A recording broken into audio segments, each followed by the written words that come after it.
김미무렵부장 동지, 열병부대들은 조선노동당 창건 예순도 경추.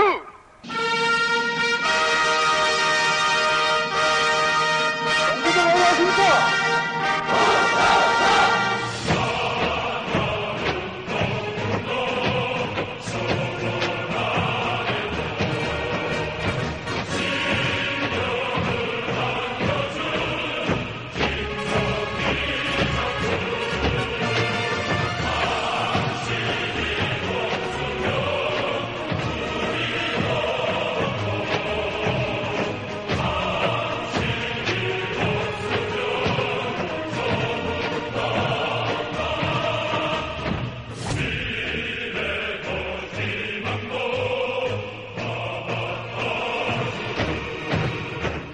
Right after we launched VBS, people started saying, North Korea, why don't you go to North Korea? Why? Because nobody knows anything about North Korea.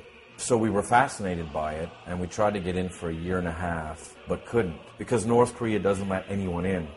They do not want anyone to corrupt their 100% homogenous society that is 100% ruled by one person, Kim Jong-un. In the end, we just got so frustrated that we ended up flying to South Korea and saying, well, at least we can go to the DMZ and sort of put our foot into North Korea and sort of at least see a little bit of it from the south. Let's go see the DMZ, which is the demilitarized zone, which is the border between North Korea and South Korea.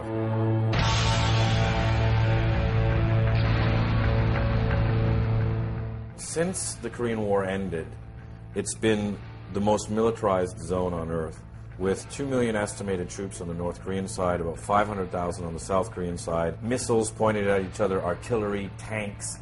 There's 3 million mines on the border itself. In fact, there's so many mines that the North Koreans built invasion tunnels where they went 70 meters down, and they're like, we can be in Seoul in an hour and a half. Now, the CIA and the American Army have found a number of these, but they think that there's even more.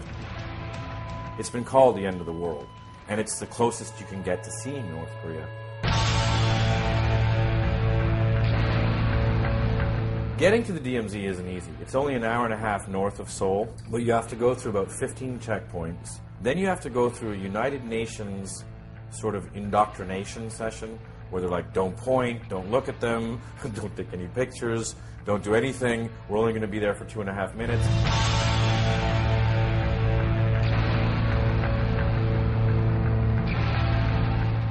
So we're at the last stop in South Korea before going to the DMZ. This here is Freedom Bridge. Right after the Korean War, it was the last time the North and South exchanged POWs. And on the other side of that now, a little further back, is North Korea.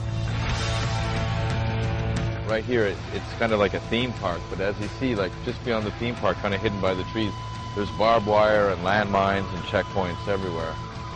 So it's kind of a very bizarre theme park. A lot of families come and they put up messages or prayers for their family in the north that they've been split and never allowed to see. So they all come here and make a pilgrimage and say, okay, this is what I'm going to put up. Someone's put up some golf balls, huh? I think the South's going to lose pretty damn quick. They're going to be sort of rave soldiers brought up on PlayStation versus the North Koreans who eat grass and sleep with their AKs.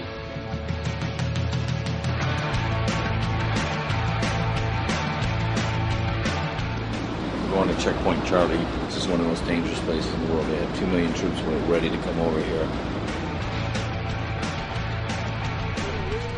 And so you get off the bus and you look across and there's North Korea.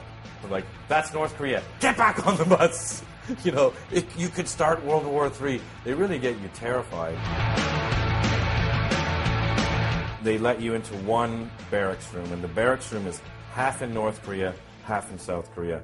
And they set that up so that they could have talks. But it's the only place where you can go and actually set foot, technically, into North Korea.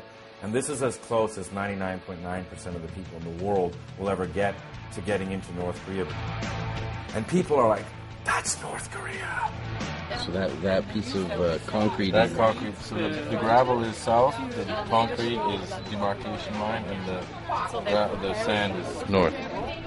The what? Oh, right. No finger pointing. You can take a picture of the two soldiers. And we're like, dude, we have to get into North Korea.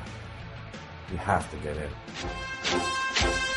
If the enemy dares to invade the land of Korea even an inch, the Revolutionary Armed Forces of Korea, where the whole country has been turned into an impregnable fortress and the whole people have been equipped with arms, will smite aggressors mercilessly.